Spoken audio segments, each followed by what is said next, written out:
Assalamualaikum warahmatullahi wabarakatuh.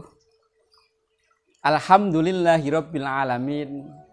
Wassalatu wassalamu ala asrofil anbiya'i wal mursalin sayyidina wa maulana Muhammadin wa ala alihi wa sahbihi ajma'in. Asyhadu an la ilaha illallah wahdahu la syarikalah wa asyhadu anna Muhammadan abduhu wa rasuluh la nabiyya ba'dah. Amma ba'd. Sahabat dimanapun berada, apa kabar? Semoga sehat selalu, banyak rezeki dan senantiasa bahagia bersama keluarga. Allahumma amin. Kanjeng Nabi Muhammad sallallahu alaihi wasallam dawuh, sab'atun yudhilluhumullahu fi dhillihi yauma la dhilla illa dhilluh. 7 golongan yang akan dinaungi oleh Allah Subhanahu wa taala dalam naungannya. Pada hari tidak ada naungan kecuali naungannya. 1 diantaranya adalah orang yang bersedekah dengan sembunyi-sembunyi sampai tangan kirinya tidak mengetahui apa yang dilakukan tangan kanannya. Ini adalah gambaran bahwa saking ia melakukannya dengan rahasia. Sahabat, bersedekah dengan terang-terangan diketahui oleh orang lain tentu tidak ada masalah. Yang penting ikhlas karena Allah Subhanahu wa taala. Yang jadi masalah adalah ingin diketahui oleh orang lain. Tentu ini beda konteks dengan soal ini. Akan tetapi bersedekah secara sembunyi-sembunyi, secara rahasia, tidak bercerita-cerita kepada orang lain, tentu mengandung keutamaan yang lebih atau lebih utama dibanding dengan sedekah secara terang-terangan. Karena hal ini lebih mendekatkan kepada ikhlas karena Allah Subhanahu wa taala. Ada sebuah kisah yang penting untuk kita perhatikan, yakni di Madinah, di rumah orang-orang yang membutuhkan, di rumah orang-orang yang termasuk fuqara wal masakin. Itu seringkali pada pagi-pagi hari ketika subuh orang-orang itu bangun membuka pintu, itu mendapati sekarung gandum di depan pintunya.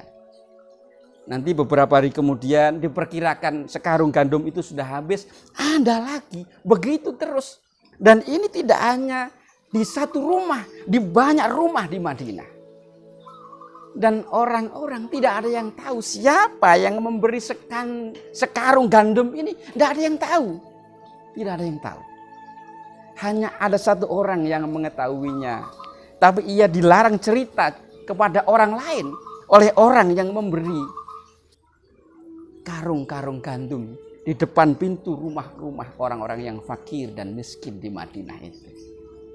Hingga tibalah pada waktu itu ada seorang ulama besar, seorang imam yang meninggal dunia, yakni Imam Ali bin Zainal Abidin. Ketika Imam Ali bin Zainal Abidin ini dimandikan, keluarganya dan orang-orang terdekatnya kaget. Kenapa kaget? Ternyata di punggungnya itu ada bekas gosong, bekas menghitam. Ini seperti tanda bahwa seringkali mengangkut hal-hal yang berat. Lalu orang-orang bertanya, ini apa yang dilakukan oleh Imam Ali bin Zainal Abidin ini sehingga punggungnya sampai menghitam?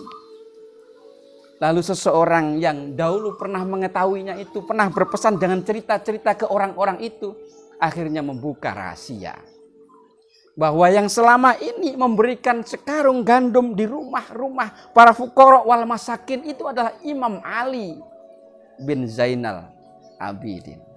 Sahabat dimanapun berada, apa yang dilakukan oleh Imam Ali bin Zainal Abidin ini menginspirasi kita semestinya.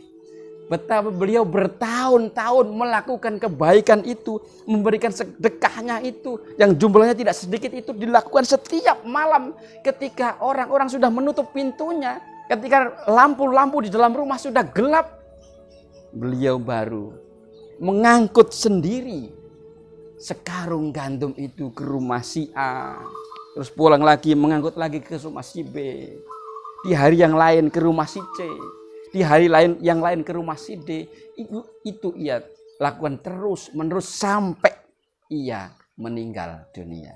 Dan terbukti setelah Imam Ali bin Zainal Abidin meninggal dunia, sudah tidak ada lagi karung-karung gandum itu di depan pintu rumah orang-orang yang fakir dan miskin.